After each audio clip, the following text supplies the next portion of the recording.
Okay, boys and girls, welcome back. Redmissed in the house once again. How you doing? I hope everyone's doing great. I'm doing great, and we, my friends, are playing some more WWE Supercard. Now, I've not really been able to play any games for the last day or so because been super busy, not been at home, and when I was at home, my internet was playing up again, so I cannot wait until the 11th or the 12th of this month because the brand new internet is going to be getting put into the house.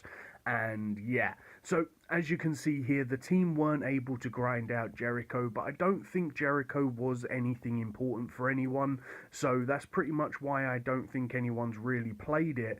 But I'm not too sure because I've not really been able to be on and play the game. So you can see that I have been on for a minute this morning, and I've played my Money in the Bank games. I haven't been grinding this at all because I don't really want either of the rewards. So if you are going for the rewards, then good luck to you. 21 days left on the clock.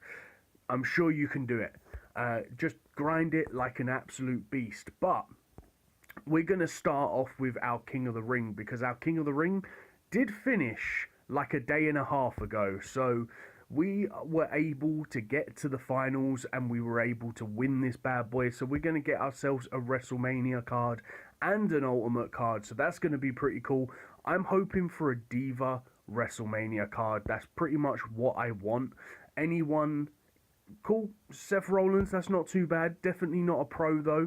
And then a Luke Gallows is our Ultimate card. So that's good for training. So the fact that we did go ahead and get that Seth Rollins, that's good because he is a good card. And then we went ahead and we won our team battleground. So good job to the guys that played that and got some good rewards. Roman Reigns is our Ultimate card. That's not too bad. Our next card is going to be our WrestleMania card. So kind of hope that it's a high level card for a pro. But I don't really need any more pros at the moment.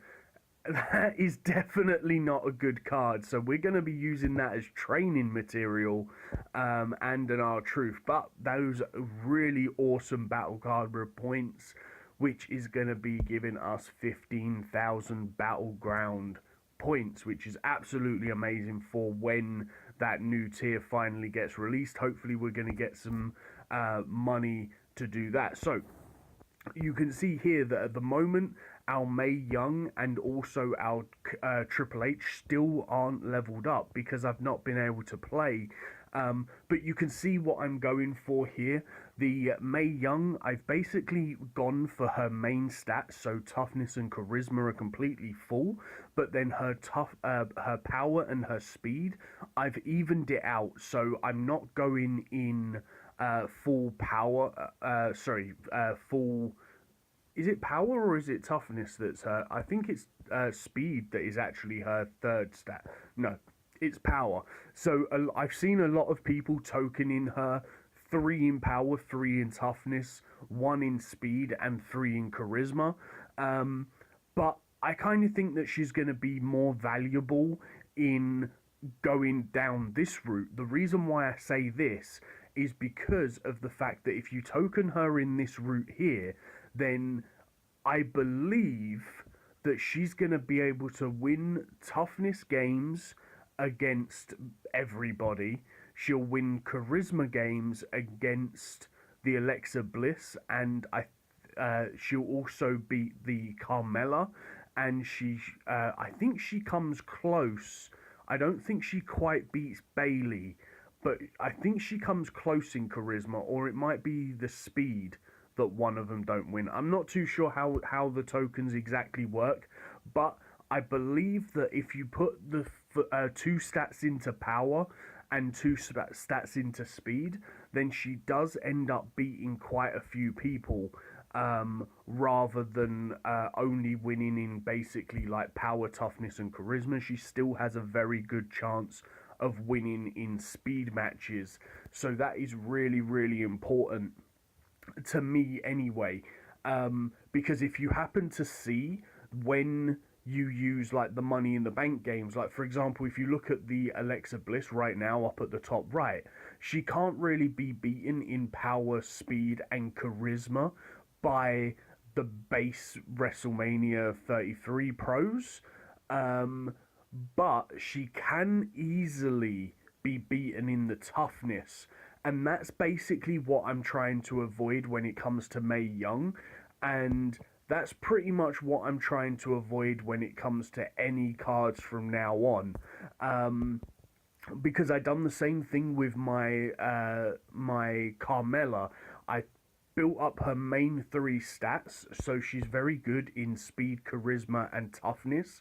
But when it comes to power matches, um, divas that have got power as one of their main stats, it becomes very hard for her to actually beat them, which is a little bit frustrating at times because you kind of think, well, I'm going to win this game because of the fact that I'm playing with the Money in the Bank Pro, and then it turns out to be the worst stat and you get beat. So it's a little bit frustrating, but not so much that it's going to cause an issue. So I do want to try and avoid that with any pros from now on, and give them the best possible chance of victory.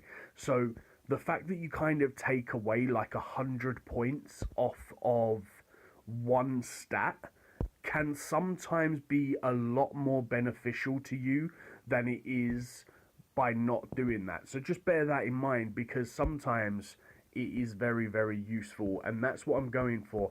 But also, when it comes to Money in the Bank, it works out a lot better for you to not only beef up those main stats, because obviously you're going to select the card that is vital for that particular stat. So if you've gone and put all stats as 50-50 bases, you're not going to win that many games. So for example, if you're running with Triple H and you've beefed up his toughness and speed and left out his power and charisma, then yeah, he might win his toughness and speed games, but he's most likely going to lose his power and charisma games if he doesn't proc.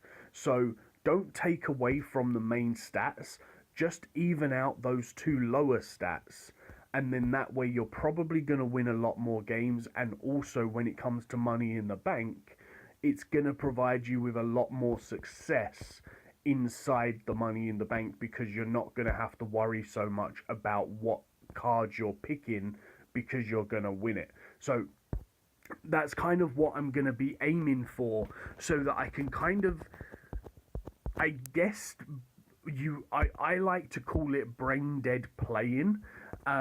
So for example, it's like I could be watching TV, I could be doing stuff on the computer, whatever, and I can just be clicking the game in the background while doing other stuff. And it's kind of cool that if you don't have to pay so much attention to obviously what you're clicking and stuff, you can grind out a lot more of the game.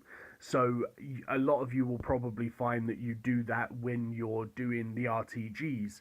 So in the lower stages of the game, you're just sitting there watching TV, clicking any random card, because you know that your WrestleMania 33 cards are going to beat everything up to the Ultimate Pros. So for the first half of the RTG, you're not even really paying attention to what games are being played, what superstars you're picking. It's literally just a case of you're pushing the button and not really playing the game.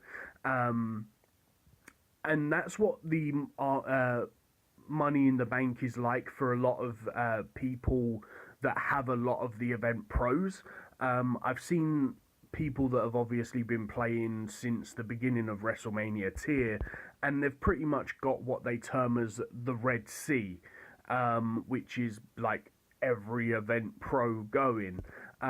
So they literally just click the button, because the Money in the Bank doesn't go off of the bases of your team. So if you've got 9 WrestleMania pros, then you're going to be fighting WrestleMania cards. But if you've got all uncommons in your team, then you're going to be fighting uncommon cards.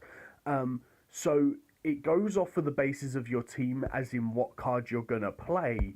But then if you've got the event pros, then the event pros are so much better than the base cards that you don't even basically need to worry about what you're selecting because you know it's going to be a guaranteed victory. So it's kind of cool on that aspect, but then I guess kind of not as fun for people that are like that to grind out money in the bank because of the fact that they do have all of those pros. But hey, it's contracts for when those new cards do drop. So that's going to be it for me today. I really wish you all good luck. Good luck to people that are going for the money in the bank cards because they will benefit your team so much more.